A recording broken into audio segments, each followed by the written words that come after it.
Emmenée par Mercedes-Benz et la hausse de ses ventes de véhicules qui augmentent de 50% chaque année, les marques automobiles de luxe peuvent être satisfaites de leur performance de janvier en Chine. Le ralentissement de l'économie chinoise a vu l'année 2015 se terminer avec des ventes de véhicules de luxe à des niveaux de croissance très bas. Comment les constructeurs automobiles rivalisent-ils pour gagner des parts de marché dans une économie qui ralentit? La course de l'an dernier avait à nouveau couronné Audi, mais l'entreprise a connu une réduction de ses ventes de 1,4%. BMW a conservé sa deuxième place avec une modeste croissance de 1,7% et devrait vendre 100 000 véhicules de plus pour prendre la première place à Audi. À la troisième place, Mercedes-Benz faisait figure de mouton noir sur ce marché morose. Elle affiche aujourd'hui une croissance de 28,9%.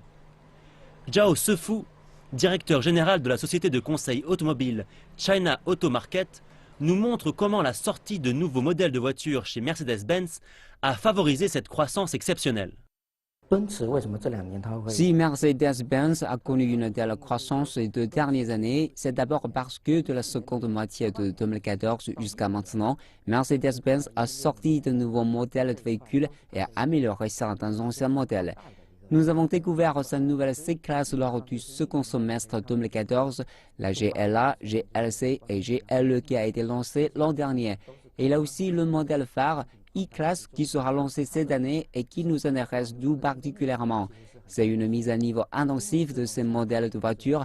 Les nouveaux modèles de véhicules sont très compétitifs lorsqu'ils sortent et c'est la raison pour laquelle Mercedes-Benz a connu un taux de croissance bien meilleur que ses concurrents sur le marché. Les marques comme Jaguar, Land Rover, Lexus ou encore Volvo vont rivaliser pour vendre plus de 100 000 véhicules cette année. Cependant, la croissance du marché est descendue à 11% l'an dernier, après le pic de 30% de 2012.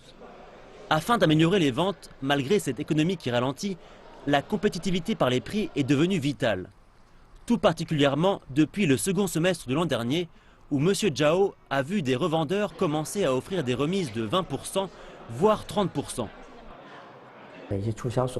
Il existe d'autres moyens avec plus de publicité car les clients expriment un intérêt pour des programmes de prêts avec des taux d'intérêt plus bas pour répondre aux pressions financières actuelles. Les prêts auto vont également stimuler l'envie des consommateurs pour ces automobiles. La localisation de la production en Chine a été importante pour diminuer le prix final de l'automobile ainsi que celui des pièces de rechange et de l'entretien. BMW a tout juste commencé à construire des moteurs à Shenyang cette année, dans ce qui est sa première usine de moteurs en dehors d'Europe. Cadillac a construit aussi une nouvelle usine à Shanghai et souhaite augmenter ses ventes en 2016 de 25%.